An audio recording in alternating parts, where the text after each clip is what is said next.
Hello everyone and welcome to the Kellogg Garden YouTube channel. I'm Bridget and this is Evan, and today we're going to be talking about this corrugated and wood metal bed. I know that I've talked about it before and I told you guys I would show you how Evan built it and give you some ideas on size and all of that.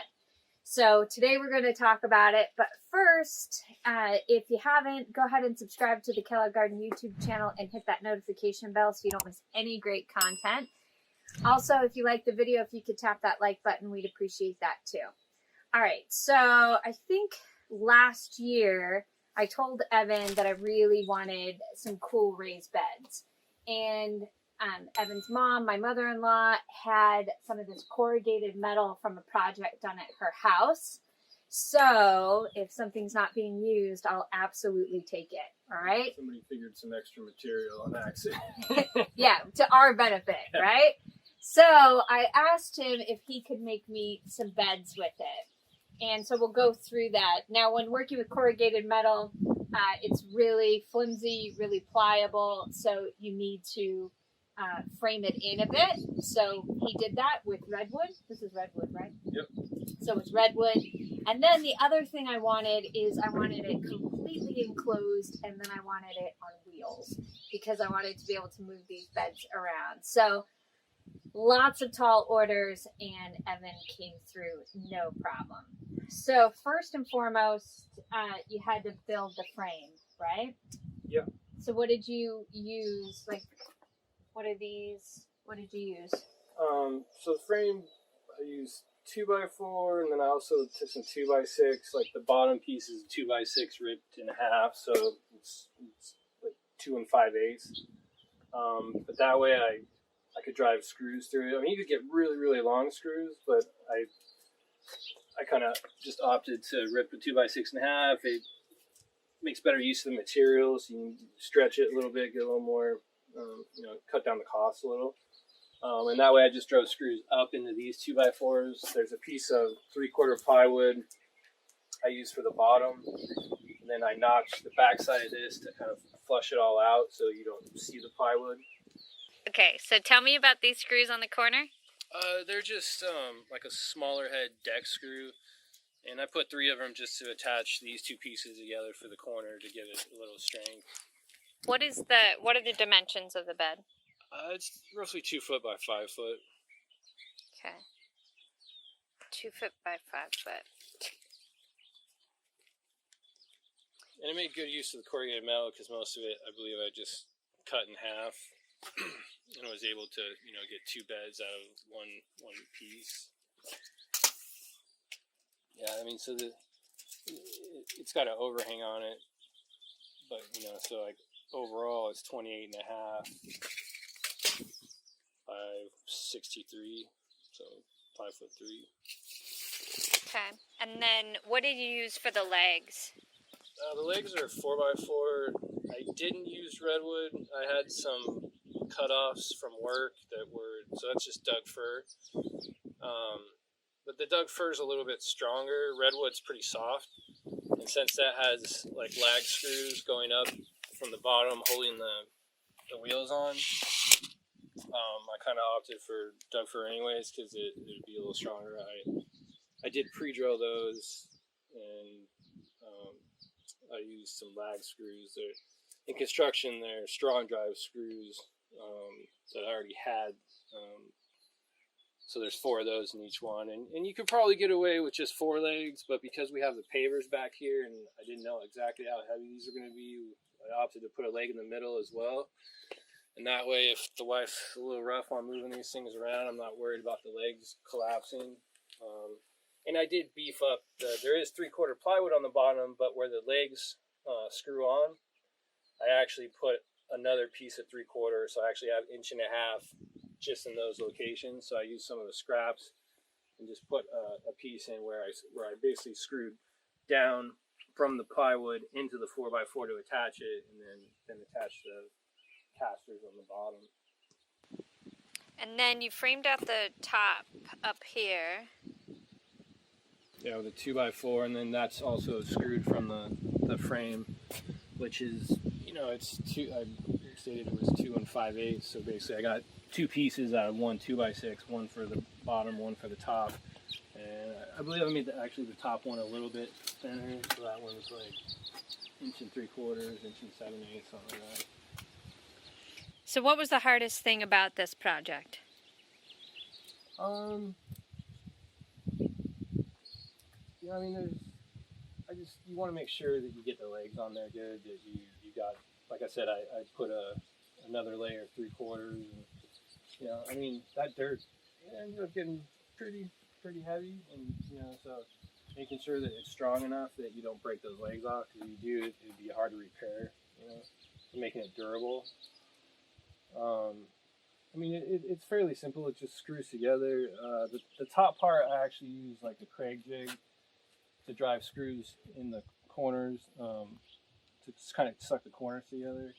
They used to be pretty tight, but this wood's pretty wet when you first get it, and after some weather, it'll expand and contract a bit, and, you know, they opened up a little bit, but it is just an outdoor garden bed. It's not furniture, so I still think it looks pretty good. What are the height of the middle pieces? What are the corrugated metal? No, the corner, you've got the 3 pieces that frame it. What are the heights of those? You mean just the corner here? Yeah, just those pieces. It's like 10 inches. And you cut how many of those? Well, there's 3 on each side. So you got 6 on the sides, and then the other 2 is an actual 2x4. Well, yeah, there's 6 total, and then the 4 corners, I have one that was ripped down. So this one's actually ripped down. It's not just one piece. So, you know, this total is 4 inches, and this side is 3.5. Because the corners look so seamless. So this is actually 2 pieces of wood right here. Yeah. It's just because this piece was ripped down. It didn't have the eased edge, so, you know, and I try to keep like the same pieces of material together. And then, and they're also glued, and then that's what the 3 screws are doing there, is attaching that nice and tight. And there's been no bowing at all. I mean, I've had this 2 seasons, and it doesn't bow at all, which is nice. Yeah, I tried to build it like that. Was like the key thing, is making sure it's strong enough that and built well enough that it's gonna last. And then like all the corrugated metals screwed on, these are just truss screws. We usually use those in construction to install windows. I think they're just like a zinc screw, but they hold up to weather. Will they rust? I don't believe so. I mean, zinc is pretty durable. I mean, it's not as good as galvanized, but it's definitely fine for this application. It's not like it's sitting underwater. What did you use to cut the corrugated metal? I used an angle grinder. So that was a little fun, like marking it with a Sharpie, and then, you know, it didn't have to be perfect, because, you know, where I cut at the bottom, and, you know, a few of them might be at the top. If it was, I sanded it lightly just so there's not a real sharp edge, but it's kind of tucked underneath. This has a slight overhang of like a 1/2 inch on the inside. So, you know, it kind of gets buried in there. I mean, you don't see it a whole lot. I mean, it's not like it's something you're going to rub your hand on or anything. And I also did that to kind of give it a little bit of leeway, so things don't have to be absolutely perfect. You know, there's no reason you have to make everything flush. And it's always nice to have a little overhang on everything. I think on the outside I gave it 1.5 inches, and on the inside, it's a 1/2 inch. And then these are 45s, right? Yeah, it's a 45. Why do you do your corners with 45 angle? It just looks cleaner. I mean, that's how you would do any kind of, you know, picture frame piece of furniture. Butt joints aren't going to come out as clean, not going to look as professional. And you did it down here too, right? Yeah, and that one, you know, you just don't want to see the end grain on any piece of wood. Like these, I could have cut out a 45, but that's a little excessive. It's easier, you know, this is butted together, but you don't see the end grain. So what did you use to cut your 45? Sliding compound miter saw. Okay. So you've built 3 of these. Is there anything you did different on the third one? Anything you do different building any more? I think like the first one, I don't think I used the Craig jig to screw the corners together, and it might have been this one. The other ones I did, so they sucked a little bit tighter. I wasn't relying on just screwing it to the frame, so I did that to try to tighten up the corners a little bit. I mean, I've done that with furniture stuff before, but never with like a garden. I just didn't really think initially to do it with the garden bed. I figured it would come out good enough without it, but I think that helped. But no, I mean, I basically built them all the same. I think it just obviously gets easier the more you do something.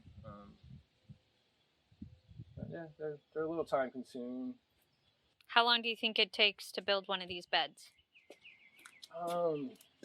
It's hard because I built all 3 of them at different times and never like in an entire. I didn't spend the whole day ever on. I mean, I just did a little bit here and a little bit there, but I mean it's easily probably 8 hours worth of work.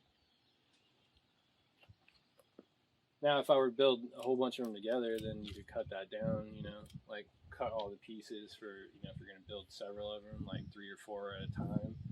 It would go faster because all the pieces are the same, so you can just go ahead and set up, cut all your pieces kind of production style. But all these were mostly just one at a time. Okay, so now you got to see the bed, hear how Evan built it, and I have kept him busy. I've kept him really busy in the garden. He's built me 3 of these beds. They are my favorite bed. If you've watched any of my other videos, I say it all the time. They're sturdy. I actually like the size 5 feet by 2 feet. I like it. I can move it around. This one was actually in the front yard, and I moved it to the backyard. Yeah, they move around a lot. And I moved 2 from back here into the front yard. So these wheels, where did we get these wheels? Were these like Home Depot or something? Those ones or are big from box? Home Depot, Okay. but I mean they're kind of the best ones they had there, and Okay. they do have locks on them, but they're going to be more expensive. You can find them on Amazon. You could probably find something real similar for cheaper. But I mean, they were like $10 a piece. It adds up, for 3 of these things. I like them. I think that they work really well. Now the only thing, no, it's untreated wood. He did say we're using on the bottom. We're using what we're using. Plywood.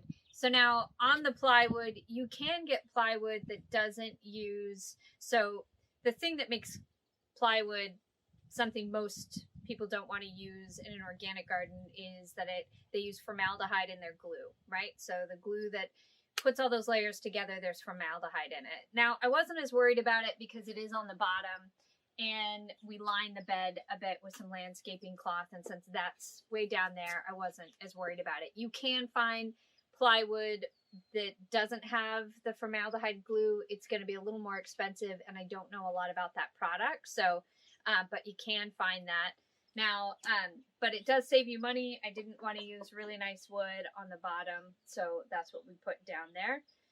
So that's the only thing to consider if you want to make this completely organic and not have any VOC type material on there. So other than that, I love this bed. I have not sealed it. I should, and I haven't. I do have some linseed oil.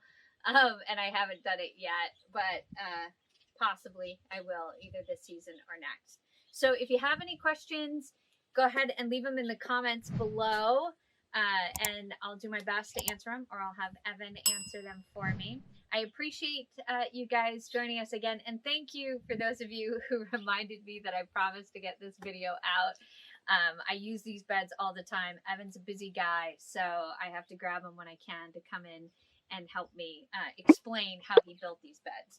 All right, so I will talk to you guys again really soon. Happy gardening. Say bye, Evan. Bye. See you later.